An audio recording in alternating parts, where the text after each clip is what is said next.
Ayan, hello sa mga katol ko mahilig na kumain ng alimasag. So ito na nga, nakabili ako ng alimasag sa pamangkin ko. Ayan, kasi nga naninisid sila, 'di ba?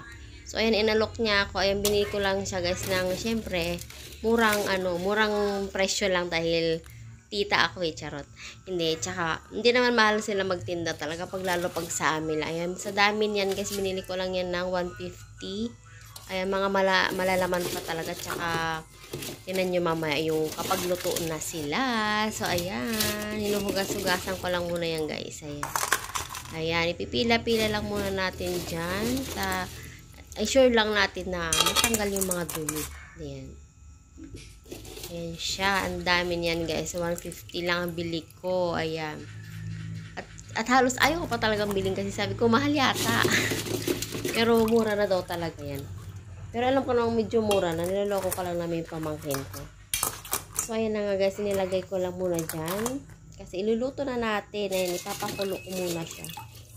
Ayan. Kasi yung iba gagataan ko. Yung iba naman, ay ulamin ko na lang na ganyan. Ayun.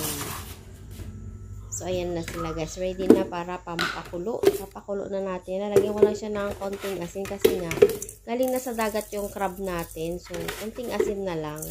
Para pampatagal ng buhay niya yan. Ipapakulo ko lang yan guys. Tapos, yung iba isi-save ko. Ilalagay ko siya sa ref. Kasi isa ko lang naman. Hindi ko naman kayang ubusin lahat yan. So, yung iba isasahog ko. Or, tsaka yung iba ipapakulo ko siya ulit. Tapos, syempre, ilagay natin sa paborito nating gulay na may alimasag. So, ito na nga muna siya guys. Yung isa ko lang muna, ayan. Naglabas ako ng 3 alimasag, ayan. Ilang piraso ba yun? Ang dami nun, diba? So, yun. Yung iba nun, guys, pinalamig ko muna bago po siya nilagay sa ref. Ayan, naglabas nga pala ako ng ilang piraso lang yan. 2 lang yata ito, eh. Pero malalaki. So, ayan. Syempre, favorite natin. Kaya, ayan, takam na tayo. Ayan, inuna ko nga pala yun. O, diba? Alam na kung may ganun, malaman talaga. Sulit. Ayan siya guys. Pasensya na sa camera ko dahil yung pinaglagyan ko ng camera ko ay bumababa talaga.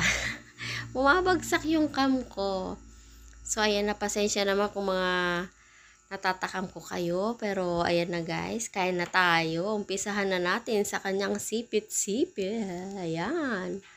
O diba, hindi na nakita yung malaki kong subo dahil yung camera ko ay bumabagsak. Maluwag na yata talaga. Kailangan palitan pero wala pa tayong sahod, kaya hintay-hintay lang muna tayo. So, ayan sa mga katulad kong mahilig. Tsaka dapat dito guys nga pala, hindi kayo high blood Naku, pagka high blood kayo, easy-easy lang. Huwag masyado. Ako nga kasi guys, parang hindi ko pa naranasang mag-high blood. Laging low blood. Ayun, kaya kahit anong kainin ko dyan, kahit namakarami ako, ganun talaga. Hindi ganun tumataas yung BP ko kasi ako, mahilig ako sa gulay. Yun talaga. Pero mga nag-uulam din ako niyan guys. Pero syempre, hindi naman palagi. Gulay talaga ako. Syempre, tsaka nasa probinsya tayo. Si gulay talaga ako. Kahit noon pa. Kahit pipiliin mo ko gulay o kay karne. Gulay talaga ako. Yun, kaya yung katawan ko payatot. So, ayan na. Umpisahan na natin buksan yung isang piraso. Ayan. O, diba? Nakakatakam talaga. O. Malaman siya guys kasi iwan ko ba may mga kasabihan sila na kapag may buwan, hindi ko matandaan kung saan sila mataba eh. Kung may buwan ba o walang buwan, hindi ko alam. Basta yun, naririnig ko lang yun guys. So ayun na nga. Basta ito nabili ko ay malaman. O matataba, ayan, matataba sila. So ayan, 2 piraso lang pala ito. Ay, pero malalaki siya at saka sulit talaga, ang sarap. Ang tamis yan guys kasi kahuhuli lang. Kahuhuli lang yan na binenta sa akin ng pamangkin ko kasi alam nila na gustong-gusto kong mag-ulam niya, kaya lang minsan nauunahan ako kasi lagi akong nagsasabi na kapag may nahuli sila, bibigyan ako, kaso nga medyo malayo yung bahay ko sa kanila. Kapag bit-bit na nila papunta sa akin, ako po, nahaharang na, wala na nakakarating sa akin. So, ito, finally may nakarating sa akin. So, ayan. Diba? Ang saya-saya ni Inday. Nakakain na naman ng crab. Ayan, mag-isa ko nga lang dyan, pero hindi ko iniisip na mag-isa ko, ini-enjoy ko yung pagkain ko. Ayan. Kasi si bunso ko, ayaw naman niya yan kasi nilalaro niya yan guys pag napupunta kaming dagat. Kaya ayaw niyang kainin kasi nilalaro niya. Minsan nga ayaw niyang lutuin ko yun, umiiyak siya kasi crab daw niya. Feeling niya yung crab nilalaro lang. So, kaya nung niluto ko yan, kailangan hindi niya nakikita. Kasi hinahanap niya minsan yan, nasa na yung crab ko, sabi niya. Pero yun pala, niluto ko na. akala niya toys lang niya. Nilalaro lang niya yung crab. Tinitignan-tignan lang niya. Gano'n. Pero syempre guys, hindi naman niya inahawakan. Parang yung akala niya nilalaro lang, hindi inuulam. Gano'n. So, ayan. Ang sarap ng kain ko dyan guys. Dahil takam na talaga akong tagal na panahon ko nang hindi nakakain niyang ganyan. Kapag sa kapag sa palengke kasi, tumitingin ako. Parang hindi bibili ako na hindi kasi hindi ko alam kung totoo yung sinasabi nila na pag tinanong mo ay mataba ba? Syempre sasabihin nila oo ba, 'di ba? Para mabenta nila. Yung mga pamangkin ko hindi naman sila magsasabi ng oo at 'di ba?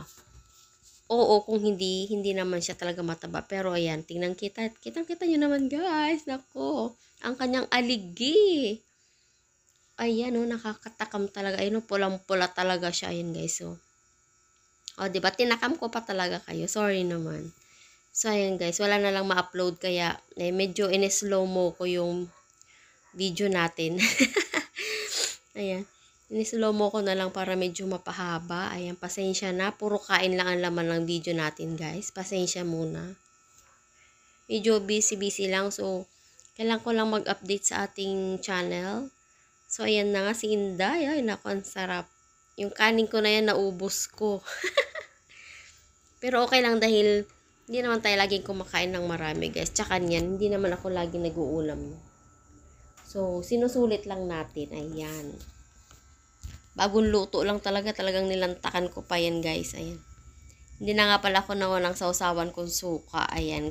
Mas gusto ko yung ganyan lang, yung may konting asin lang yung crab natin. Tapos hindi na ako naglalagay ng suka. Kasi parang feeling ko mas ramdam ko yung crab kapag siya lang yung pinapapak, parang ganun. Kinakain na yan. Diba? Puro kain lang talaga ang laman ng video ko na to, guys. Thank you sa mga nag-watch. Ayan, iniinggit pa. Nangiinggit pa ako. Ayan guys. Ayun nga pala guys. Pinapanood lang ako ng bunso ko na kumakain. Kasi ayaw niyang kumain talaga. Ayaw daw niya yung crab. Kasi toys daw niya. Gusto niya yung pinapanood lang niya. Na gumagapang-gapang sa timba namin. Ganun lang siya. Ayan guys. Kitang-kita niyo naman ay kanyang aligi. Ayan no. Ayan, sarap. Ang sarap naman talaga. Sulit na sulit yung 150 ko. Dahil ang dami niyan, ilang peraso. Hindi ko nabilang, pero marami-rami yan, guys. After ko kumain yan, yung iba, ginataan ko siya nang ako ng pangpakbet. Tapos, pinakbet ko. Tapos, ayan, sinahogan na natin. Tapos, silagyan ko ng gata. Ayan, sakto na umuwi yung panganay ko. So, ayan, nagsawa siya sa kakakain din. Dahil, syempre, kapag sa labas siya na sa school, ganyan, namimili siyang pagkain. Iba pa rin yung luto ng bahay, diba? Kasi kami sa bahay hindi kami masyadong nagbibitchin, guys. Kapag sa labas kasi, syempre kailangan malasa, masarap, kaya iba pa rin yung lutong bahay, 'di ba? So, hindi ko naman inaano yung mga nagbibitchin kasi yun naman talaga ang pampasarap. Pero kapag nasanay naman tayong simpleng luto lang, kung ano yung mga nakasanayan, mas okay pa naman, 'di ba? So, ayan nga, medyo napatapos na tayong kumain dyan. Ayan guys, pasensya na dahil magulo talaga yung aking camera, bumabagsak. Tingnan nyo, unti-unti bumababa yung cam. So, ayan na Isa na lang. Pasensya na kung kayo'y natakam ko dyan guys. Para lang tayo may ma-upload. Kasi medyo busy tayo ngayon. Ayan, shout out na lang sa mga katulad kong kumakain niya at mga favorite niyan, guys. Ayan, enjoy. Pero ingat-ingat kapag tayo mga high blood. Pero kapag tulad kong mga medyo mababa lang yung dugo, okay lang yan. Pero wag lang palagi kasi syempre pag nagkakaedad na, medyo ingat-ingat tayo sa mga kinakain. So, ayan guys. Thank you for watching. Yung aking camera, yung makisama, bumabagsak talaga. Ayan, thank you for watching. Bye-bye.